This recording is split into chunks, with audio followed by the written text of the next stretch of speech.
внезапно остановилось дыхание. Под аппаратом ИВЛ он провел 2 недели. Еще 2 недели мы провели в отделении патологии новорожденных, потому что Али прижали ногу и заражение сделали ноги в реанимации аппаратом, который измеряет жизнедеятельность.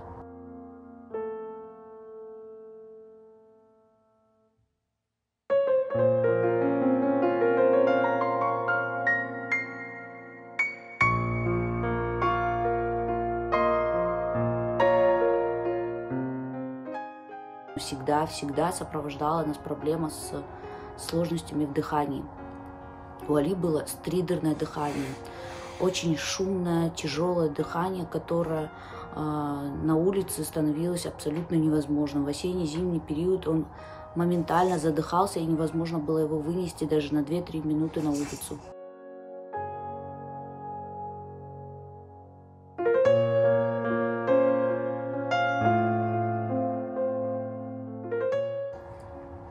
Мы постоянно занимались его лечением. Мы посещали платных врачей, бесплатных, и государственных, и частных клиниках, и везде говорили, что пройдет само собой. Ждите.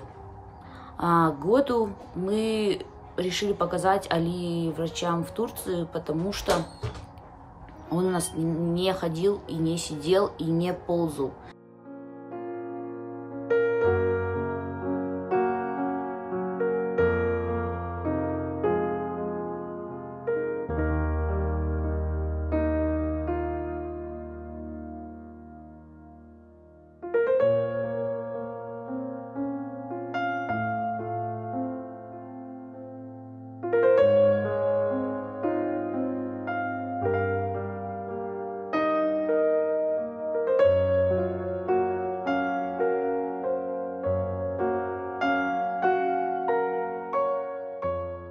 Мы никогда не думали, что окажемся в такой ситуации, когда вынуждены будем обратиться за помощью к нервнодушным, но мы делаем все возможное с вашей помощью и просим помочь нам, чтобы сохранить жизнь нашей малышки.